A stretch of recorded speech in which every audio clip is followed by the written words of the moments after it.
came upstairs. This is the first level where they showcase all the sort of different products that they have, from cushions to bags to jackets, you name it. And they also gave us fresh mint, which is amazing. It smells so good. It is so fresh. You can eat it if you want to, but it's Ramadan, so I don't want to eat right now, especially like in front of the local people. But this is a great addition.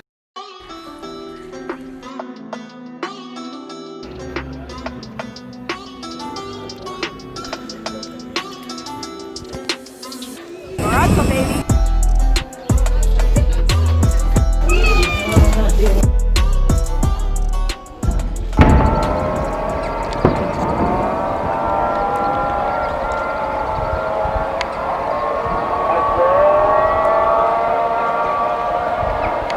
Fez is known for its artisans, leather goods, and beautiful historic sites such as the Blue Gate. Built in 1913, this gate is an example of Moresque's Andalusian style that sits beside the medieval gate to the Medina.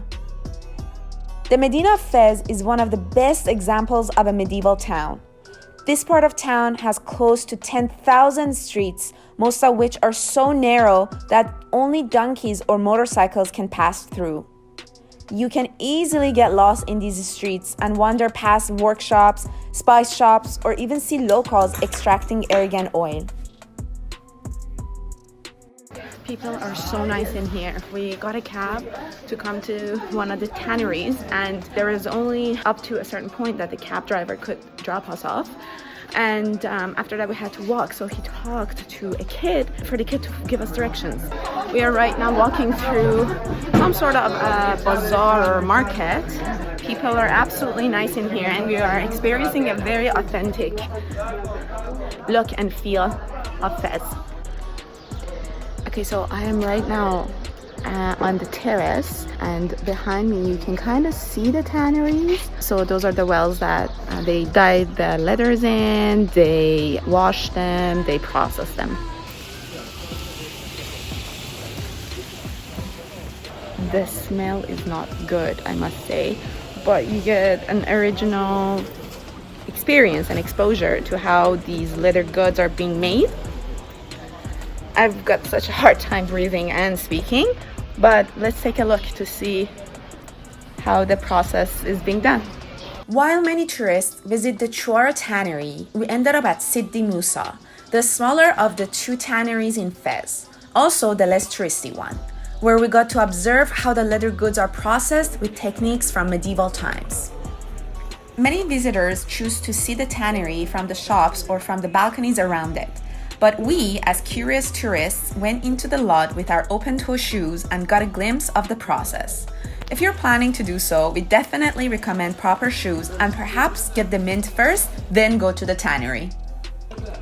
So they have goat skin, sheep skin, and camel skin, and this one right here is camel skin. After drying. Yeah, and they finish like this. Can I touch? Yes, you can apply. And you go to sell in a market. Okay. So normally the tanneries are this colorful, but because it's Ramadan, not many people work, so they are not that color. Here we are at the shop where they sell the leather goods. Right now we're gonna go up to the terrace to see, I don't know what. Yeah, 100% waterproof.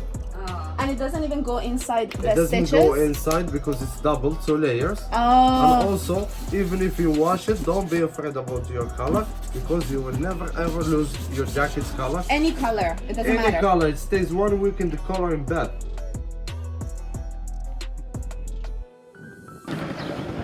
We just got out of the leather company. We got our custom-made jackets. They're gonna deliver it to our hotel. Super hot, by the way, here. And we're gonna get a cab to go back to our hotel. But it was a great experience to see the tanneries, to see how people work. We also actually got to go to a Argan oil little shop to see how they break the nuts, get the seeds, make the oil out of it, and they make all sorts of different products, edible products and cosmetics.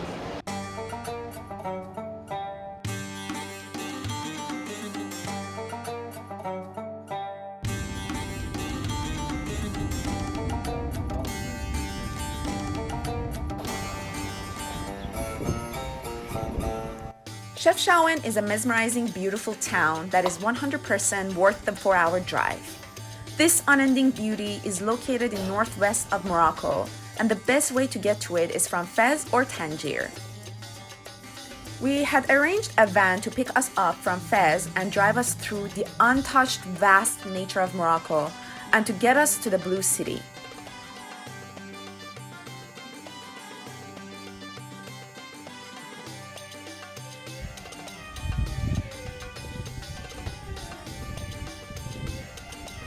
Once we arrived, we went for a 45-minute hike to the Vista Point where an old Spanish mosque is located and from which you can take it all in. The blue city, the blue sky, and the Rif Mountains.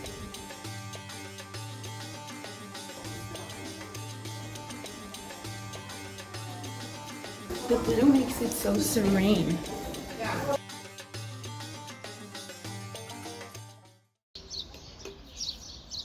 Lastly, a trip to Morocco would not be complete without experiencing a night stay in a riad. A riad is a traditional Moroccan house that has a mixture of Islamic and Spanish architecture. They are typically 2 or more story structures that are built around an Andalusian-style courtyard and centered around a fountain. These ornately decorated palaces and homes, many of which are centuries old, have been repurposed to house visitors in a unique accommodation similar to a bed and breakfast. It is truly like stepping into a time machine, and the imagination runs wild when you start to picture what it must have been like when these homes were originally built. As we reminisce our time in Morocco, we can't help but smile at all the beautiful memories that were made possible by the warm and welcoming people of this country. The best time to visit Morocco would be in spring, when the weather is pleasant.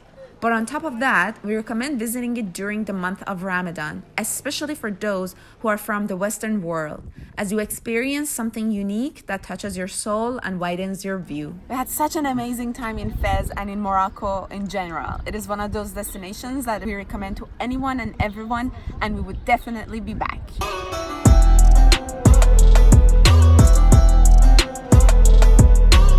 Make sure to subscribe to our channel to see what's coming up next.